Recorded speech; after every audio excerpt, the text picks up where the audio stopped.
Please welcome the Prime Minister of Malaysia, the Prime Minister of the Kingdom of Thailand, the Prime Minister of the Kingdom of Cambodia, and the President of the United States of America.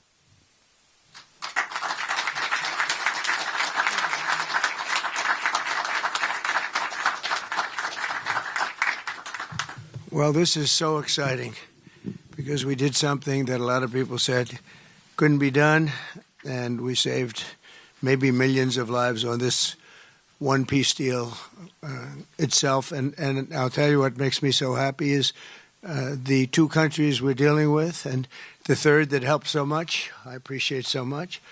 Maybe it couldn't have been done without you, but they really like each other. I'm not used to that when I do these deals. Usually there's a lot of hatred. They liked each other. So it made it a little bit easier. But millions of people are alive today because of this peace treaty. So before I begin, I want to extend our deepest condolences to the Prime Minister, Newton, as well as His Majesty, the King of Thailand, and the entire nation on the passing of Her Majesty, Queen Sirikhet, the Queen Mother, and a beautiful, incredible woman who is so respected all over the world, actually respected. I know the people of Thailand will remember her forever as the embodiment of dignity, kindness, and grace. This just happened. But this is a woman who was so loved and respected. Today we honor the memory by bringing the blessing of peace to the nation she dearly loved. She loved this nation like few people love their nations. This is a momentous day for all of the people of Southeast Asia as we sign a historic agreement to end the military conflict between Cambodia and Thailand. And we're so honored to be involved in that. It's so important to me. Two great countries, but they were going at it. I want to congratulate the two courageous leaders, and that's what they are. They were courageous, who are taking this monumental step. Prime Minister Hun Manet and Prime Minister Newton. I also want to thank Prime Minister Anwar of Malaysia. I called him right at the beginning, and I said, you have two countries that are fighting right next to you. We need a third place. We need a sort of a neutral place, right? And he was there, and I said to him, if we get this solved, I'm coming to your country. And I told the truth, didn't I? A lot of times they say that, and that's the last you ever see. But I felt I had an obligation to come because you were so great, and the two men alongside of you are so great. Historic figures now, really historic figures. So I felt it was an obligation I had. I told it to you. That was about a year ago, and all of this has taken place. It's been so beautiful to see. It had started, and there was a lot of killing. And then when we got it stopped very quickly in this case, some we did in 32 years. It took 32 years to get them stopped. They were fighting for a long time. This was very nasty, but it was stopped very quickly before it started. And the two leaders have great respect for each other. But the Prime Minister played a very important role in helping convene the two sides for discussions here in Kuala Lumpur. Earlier this year, an armed clash broke out along the border of these two countries. Really ancient countries by most standards. They've been long time, tremendous cultures, resulting in numerous deaths and thousands and thousands of people displaced from their homes. It was starting. Because of America's strong commitment to stability and peace in this region and every region where we can do it, my administration immediately began working to prevent the conflict from escalating. I held phone calls with both leaders. I was actually at Turnberry in Scotland when I did this. And we had a lot of phone calls, the three of us and then the four of us. We had a lot of phone calls. It was a beautiful day. I remember how beautiful it was. Turnberry is a great place, but I said, this is much more important than playing around the golf. So we sat there all day long making phone calls, and it was amazing the way it came together very quickly. I mean, really very quickly. You caused me very good entertainment. I could have had a lot of fun, but this is much more fun for me than anything having to do with almost anything, because you're saving people and saving countries. But ask them to choose the path of prosperity and peace over needless bloodshed and war. At the end of July, after extremely productive discussions, we reached a ceasefire agreement. And now these gentlemen, and they really are gentlemen, high-quality people, both went to college in the United States, and now these gentlemen are about to sign what we're calling the Kuala Lumpur Peace Accords. Good name.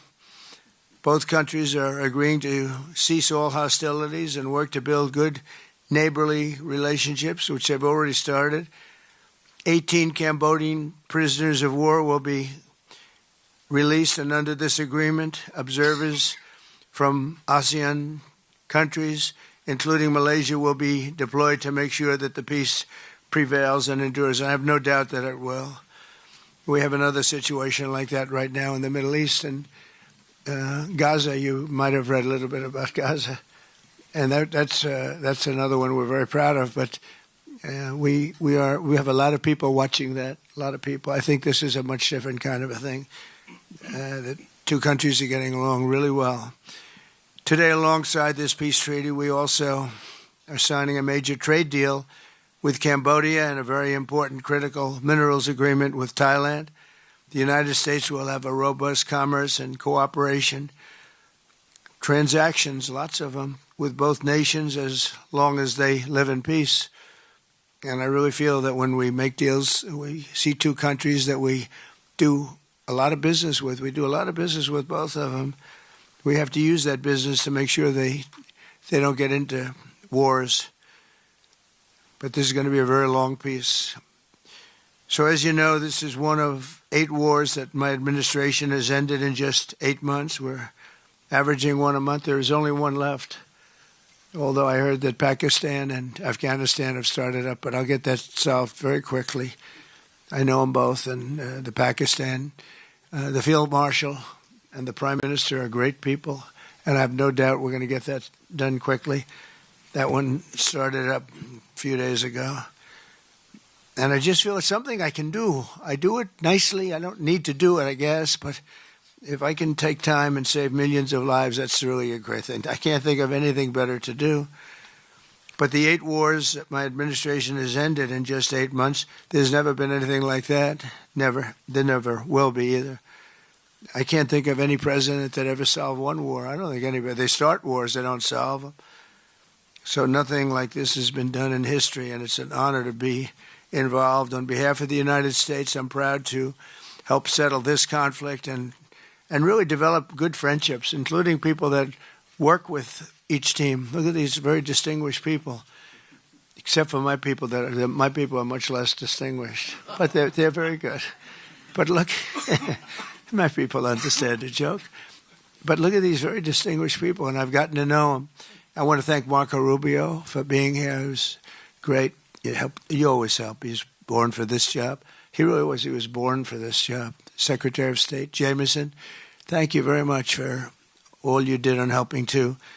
He's the foremost expert on trade, and we're going to be doing another couple of stops where we'll be talking about no war, just pure trade. We'll be talking to President Xi in a day. We'll be stopping at Japan. We'll be stopping at South Korea. And we'll be doing some other things, but they're more related to trade. But on behalf of the United States, I'm proud to help settle this conflict and forge a future for the region where proud independent nations can prosper and thrive, safety, security, and peace. It's an amazing thing that's happened to the United States because a year and a half ago, we were a dead country. We were actually a dead country, and now we're the hottest country anywhere in the world. And when I called you, we were in the process of becoming hot. It's actually quite a while right now, but we were sort of on our way. And we had won the election big in a massive amount. And so I was respected when I called you, and it was a little bit easier. I think it's easier when you respect somebody than if you don't respect somebody. If you don't respect somebody, it never happens. But I won't forget that day because it was one of the first wars that I got involved in. And I love doing it. It's like I shouldn't say it's a hobby because it's so much more serious than a hobby, but it's something that I'm good at, and it's something I love to do. The United Nations should be doing this, but they don't do it. They don't do it. They turned off my teleprompter when I made a speech. I had to make a speech without a teleprompter. They're good at that. The escalator wasn't working too well. It came to a complete halt. But, the United Nations has such great potential. I wish they could do it. They didn't get involved with us at all. We just did the deal and reported the deal, and everybody was sort of amazed that we got it done so quickly and so nicely. But now I'd like to ask Prime Minister Anwar to say a few words, and then we'll hear from Prime Minister Hun Manet and Prime Minister Newton. And these are, I just have to say it for a last time, these are incredible men. The way they came together, the way they worked so hard, and we worked long hours. It was not long days because the days were few in number, but the hours were very long and very intense. There was a lot of intensity going on because there was a lot of shooting happening while we were talking. That brings it to a new level. And the three men sitting there should really be credited with having done just an incredible job for humanity. Thank you all very much. It's an honor to have worked with you. Appreciate it. Please.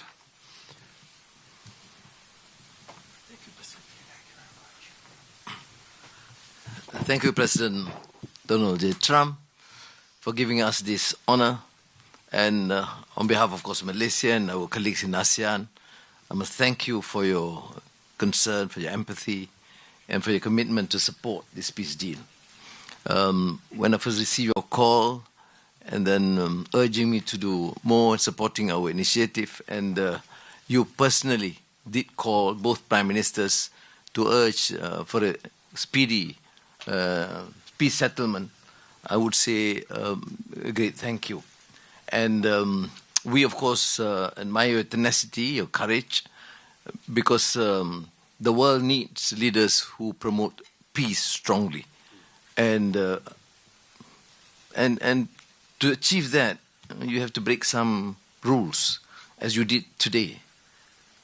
When President arrived, he asked me to join him in the car. I said, that's against the security and protocol rules. And he was delighted to break the rules, and I... A nice ride. It was a nice ride. And we share a lot of things in common. I was in prison, but he almost got there. But very good exchanges on a number of issues. Of course, priorities, of course, the peace deal. Thank you, both prime ministers. You did a great job. We are delighted to have you as colleagues, as true friends, and you understand the need to secure peace to save our people, and also the ASEAN position as a region of peace and prosperity. And I must also share with you here that I took the opportunity, full opportunity, without Secretary Rubio knowing this, exploring other issues too, and thank the President for his effort to secure peace in many parts of the world, including Gaza, and urging him to remain focused and ensure that there's a comprehensive peace that the world requires. And I am delighted, truly, President, to hear from you personally how determined you are to ensure that peace is achieved in the most intractable areas, almost impossible. But you did it, and we have shown our support and call on the United States in particular to continue this with the support of many, not only neighbors, but the part of the world. But I must also take this opportunity to thank Secretary Rubio, Jamieson, and Ambassador Kagan, because they were very helpful. I mean, you didn't say that, but I must say that, because they were extremely helpful in ensuring that you come here. I mean, I wasn't sure when you said to me, yes, Prime Minister, I know I'm coming. Well, I'm not sure because, I deal with a lot of politicians. But you are an exception. Thank you, Mr. Donald Trump. Thank you very much again.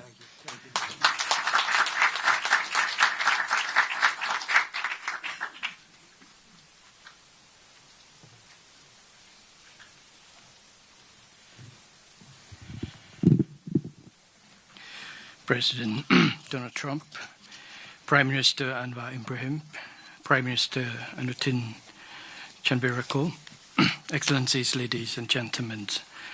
Today marks a historic moment, profound significance for Cambodia and Thailand, a day that reaffirms our shared conviction that peace is always possible when nations have the courage and wisdom to pursue it together. On behalf of the Cambodian peoples, I wish to express my deepest gratitude to President Donald J. Trump for his decisive leadership and steadfast commitment to supporting the lasting peace between Cambodia and Thailand, and for his tireless efforts to make it a reality. I also wish to convey my sincere appreciations to Prime Minister Anwar for his unwavering support and facilitation throughout this peace process until successful conclusions. I further extend my appreciations to my ASEAN colleagues, China, and other partners who have been supporting the ceasefire from the beginning. The principles that underpin this joint declaration are those that Cambodia holds dear. That no matter how difficult or complex our dispute may be, they must always be resolved through peaceful means in full conformity with existing treaties and international law. Cambodia reaffirms a strong commitment to fully and faithfully implementing these joint declarations and to continuing to work closely with Thailand and all our partners to ensure that this peace endures and brings tangible benefit to our peoples. We look forward to continued support and contribution of international communities and partners to fruitful realizations of the joint declarations. As we speak, I think our two commanders are discussing on the possibility of start of withdrawal, partial withdrawal of the first phase of our heavy weapons as an indication of our willingness to show that the execution of the joint declarations. At the same time, I strongly hope for the prompt release of our 18 soldiers on humanitarian grounds and as agreed in the joint declarations. Finally, recognizing your unwavering dedications and resolute effort to promote peace, and not only between Cambodia and Thailand, but also among other nations. And reflecting the gratitude of the Cambodian peoples, I have nominated President Donald J. Trump for the Nobel Peace Prize. And he, like I say, peace saved life. And this is the wish of our Cambodian people as appreciations for the President. So thank you very much, Mr. President. Thank you.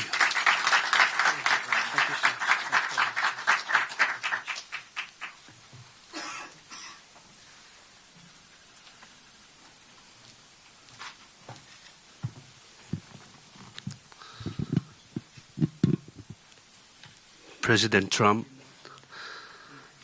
Prime Minister Anwar, Prime Minister Hun Manet, Excellencies, distinguished colleagues, today marks a new chapter for Thailand and Cambodia. Today we take a concrete step towards peace.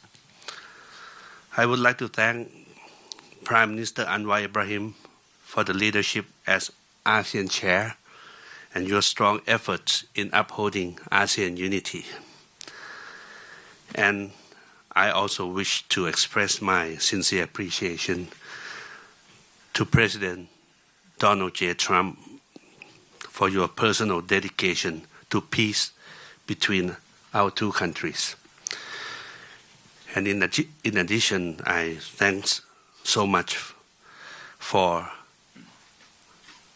the kind words of condolences that the President has given to our country on the great loss of our beloved Queen Mother. It means a lot to Thai people.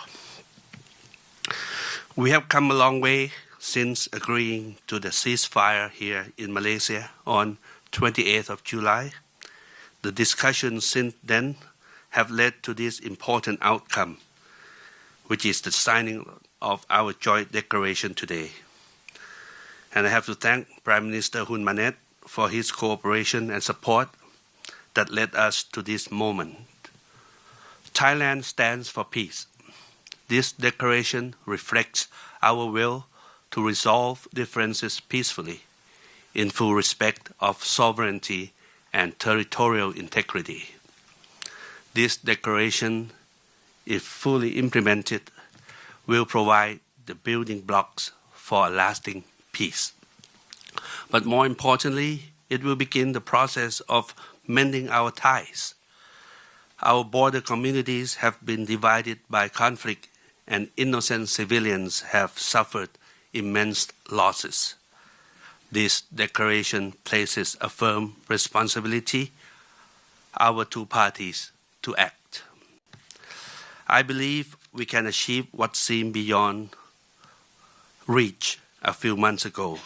To this end, I welcome the agreement that following the signing of this joint declaration today, both sides will begin implementing all the agreed points, in particular, promptly removing heavy weapons from the border areas to ensure the safety of our people, to build confidence and trust. And Thailand will also begin the process of releasing the 18 detained Cambodian soldiers. We have a responsibility to act in earnest and in good faith, and that we restore livelihoods and protect the well-being of our communities along our shared border. To achieve real change on the ground, what we agree on here must be implemented. Only then can we truly turn to a new page. Only then can we assure that our people's security and safety. Only then can we achieve real peace. This is what our people expect of us, and this is what they deserve. Peace with dignity. Going forward, I call on our friends to continue supporting this process so that the joint declaration is implemented fully and in good faith, rebuilding stability, trust, and renewed cooperation between Thailand and Cambodia and across our region. I am also pleased that today we announced the joint statement on the framework for a U.S.-Thailand agreement on reciprocal trade, which I hope will facilitate our negotiations on tariffs for conclusion by end of this year. We will also sign the MOU between our governments on cooperation on critical minerals, which will further promote resilient and sustainable supply chains for years to come. Thank you once again. Thank you from the bottom of my heart. Thank you.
Thank you very much, everybody. We have additional Tremendous agreements, day. Mr. President.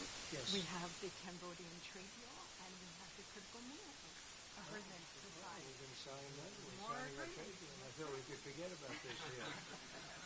They make a very good deal. This is the Cambodian trade deal, Mr. President.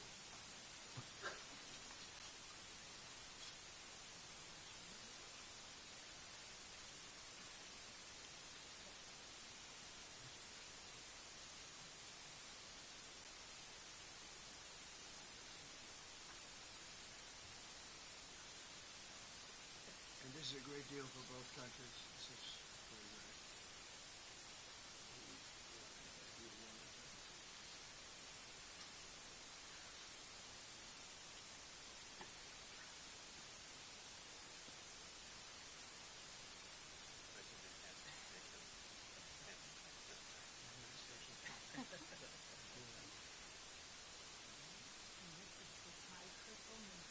Okay.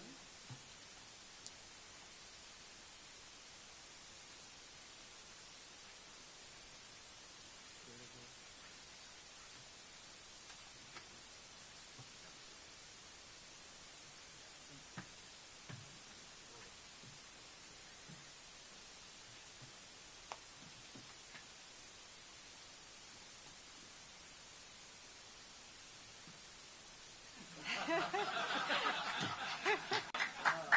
That's a good move.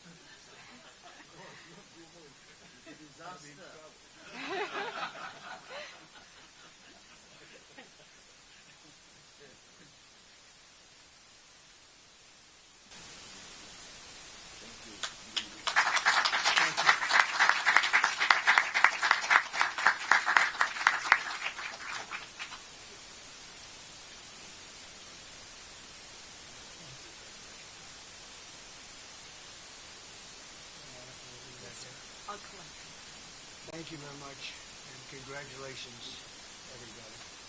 Very big deal. Thank you very much. Thank you.